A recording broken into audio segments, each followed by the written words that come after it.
Hello friends, कैसे हैं आप लोग। सबको मेरा जय भीम, नमो बुद्धाय।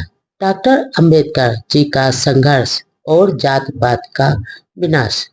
डॉक्टर अंबेडकर जी कहते हैं, प्रिय साथियों, प्रिय मित्रों, जात पात तोड़क मंडल के मित्र सदस्यों ने मुझे सम्मान के साथ इस सम्मेलन की अध्यक्षता करने के लिए आमंत्रित किया है।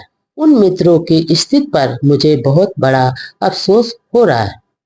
मुझे मालूम है कि उन लोगों से मुझे अध्यक्ष चुनने के बारे में कोई सवाल किए जाएंगे। बाबा साहब आगे कहते हैं, मंडल से पूछा जाएगा कि लाहौर में क्या कोई ऐसा योग्य व्यक्ति नहीं था जो अध्यक्ष चुनने के लिए डॉक्टर अंबेडकर को बंबई तक दौड़ना पड़ा। मुझे मालूम है कि मंडल को मुझसे अच्छी योग्यता रखने वाला व्यक्ति इस सम्मेलन की अध्यक्षता करने के लिए आसानी से मिल सकता है। आगे बाबा साहब कहते हैं, मैंने हिंदू धर्म की आलोचना की है और मैंने महात्मा जी, गांधी जी के सिद्धांतों की भी आलोचना की है। उनके प्रभुत्व पर सवाल उठाए हैं जिन पर हिंदुओं की काफी श्रद्धा और सम्मान बढ़ता है। हिंदू मुझसे घृणा करते हैं और वे मुझे अपने बगीचे का सांप समझते हैं। फिर भी मैं समझता हूँ कि राजनीतिक विचारों के हिंदू जात पात तोड़क मंडल से यह सवाल जरूर करेंगे कि उन्होंने इस सम्मानजनक पद के लिए मुझे चुनकर हिंदुओं का अपमान क्यों किया है। आगे बाबा साहब कहते हैं, धार्मिक हिंदुओं को तो यह कतई पसंद नहीं आएगा क्योंकि सवर्ण हिंदुओं के सम्मेलन में संबोधन के लिए मुझे चुना जाना हिंदू शास्त्रों की मर्यादा के खिलाफ है और उनके आदेशों के खिलाफ है। शास्त्रों के अनुसार 3 वर्णों में ब्राह्मण को ही गुरु क्यों स्थापित किया जाता है। बाबा साहब आगे कहते हैं, वर्ण नाम ब्राह्मणों गुरु या शास्त्रों का निर्देश है। इसलिए मंडल यह जानता है कि एक हिंदू को किससे अपनी विद्या लेनी चाहिए और किससे नहीं लेनी चाहिए। शास्त्र हिंदुओं को इस बात की बिल्कुल आज्ञा नहीं देते हैं कि वे किसी को सिर्फ इस आधार पर अपना गुरु मान लें कि वह बहुत पढ़ा लिखा और योग्य व्यक्ति है। यह बात महाराष्ट्र के एक ब्राह्मण संत रामदास ने बहुत स्पष्ट कही है, जिनके बारे में कहा जाता है कि उन्होंने शिवाजी को हिंदू राज स्थापित करने के लिए प्रेरित किया था।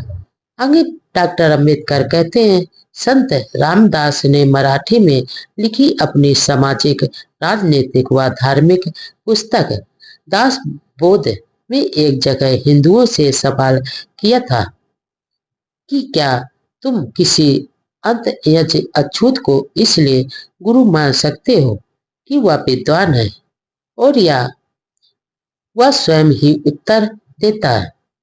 अब या तो मंडल की ही जानता है कि वह बंबई क्यों दौड़ा आया और क्यों उसने एक ऐसे व्यक्ति को चुना है जो हिंदुओं के विचार में इतना विरोधी है, और उन्हें इतना झुकना क्यों पड़ रहा है कि एक अछूत का चुनाव कर उससे सवर्ण हिंदुओं की सभा में संबोधन करवाना पड़ा। मैं अपने बारे में आपसे यह कहने की अनुमति चाहता हूँ कि मैंने आपके निमंत्रण को अपनी इच्छा के खिलाफ और अपने बहुत अछूत साथियों की इच्छा के खिलाफ स्वीकार किया। आगे बाबा साहब कहते हैं कि मैं यह भी जानता हूँ कि मैंने उन्हें हरगिज स्वीकार नहीं हूँ।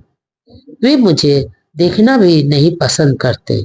इसलिए मैंने यह सब जानते हुए भी जानबूझकर हमेशा अपने को उनसे अलग रखा है और अपने विचारों का प्रचार अपने समाज के प्लेटफार्म पर ही करता रहा हूँ, जिसके कारण पहले ही काफी नाराजगी पैदा हो चुके और भी अधिक चटपटा रहे।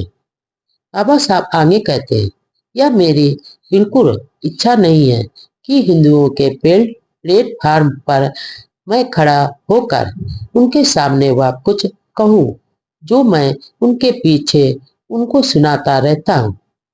यदि मैं यहाँ सम्मेलन में मौजूद हूँ तो यह मेरी अपनी इच्छा के कारण नहीं है, बल्कि आपके चुनाव के कारण। मंडल का उद्देश्य समाज सुधार करना है। इस नेक लक्ष्य के प्रति मेरी रुचि व लगन हमेशा से रही है।